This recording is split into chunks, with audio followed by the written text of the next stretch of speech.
हरी भरी घाटी के बीच एक छोटा सा गांव बसा हुआ था। गांव के किनारे एक विशाल बरगद का पेड़ खड़ा था, जिसकी फैली हुई जड़ें जमीन पर सांपों जैसी लहराती थीं। उसी पेड़ के पास एक साधारण आदमी रहता था, जिसका नाम था रमेश। रमेश जंगल से लकड़ी काटकर और फल फूल इकट्ठा करके अपना गुजारा करता था। उसका जीवन भले ही सादा था, लेकिन उसके दिल में सच्चाई और करुणा की गहराई भरी हुई थी। एक दिन की बात है। रमेश रोज की तरह जंगल में लकड़ी काटने गया। दोपहर तक सूरज सिर पर चढ़ आया और गर्मी तेज हो गई। थककर रमेश बरगद की छांव में बैठ गया। तभी उसे ऊपर से अजीब सी आवाज सुनाई दी। उसने नजर उठाई तो देखा कि एक नन्हा सा बंदर डाली पर बैठा उसे बड़ी उत्सुकता से देख रहा था। बंदर की आंखों में शरारत की चमक थी। रमेश मुस्कुराया और थैली से एक केला निकालकर उसकी ओर बढ़ा दिया।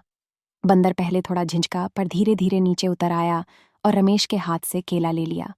उसने चटपट पूरा केला खा लिया और फिर रमेश की तरफ ऐसे देखने लगा जैसे कह रहा हो, एक और दो।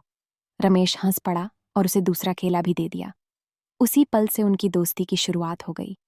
अब जब भी रमेश जंगल जाता, बंदर उसका इंतजार करता।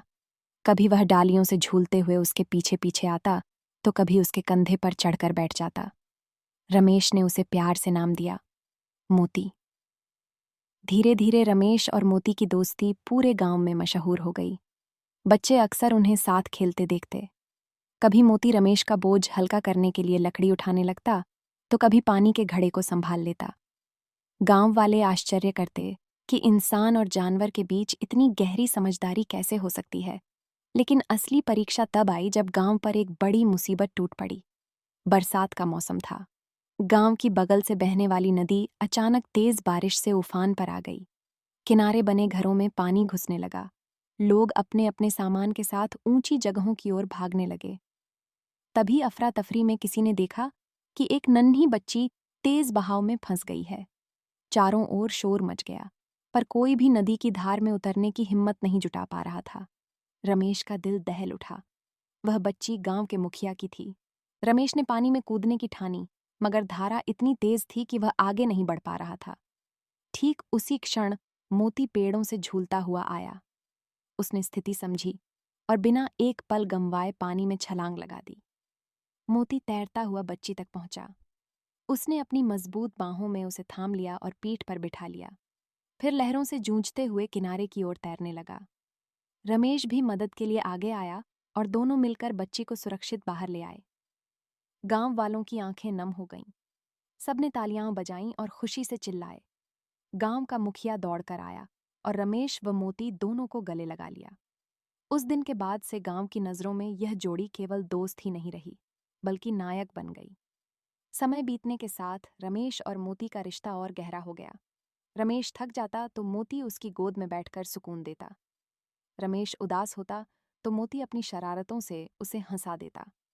बदले में रमेश उसका ख्याल रखता, फल जुटाता और चोट लगने पर दवा करता।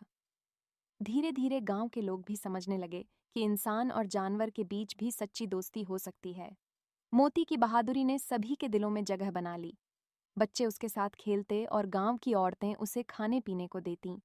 एक दिन गांव का पुजारी बोला, यह बंदर हमें सिखा गया है कि असली दोस्ती न रूप पर निर्भर करती है, न भाषा पर, न रंग पर। सच्ची दोस्ती तो बस दिल से होती है। रमेश ने मुस्कुराकर मोती की ओर देखा और कहा, हाँ, इंसान और जानवर में भले ही फर्क हो, लेकिन भावनाएं सब में समान होती हैं। प्रेम और विश्वास हर दीवार को गिरा सकते हैं।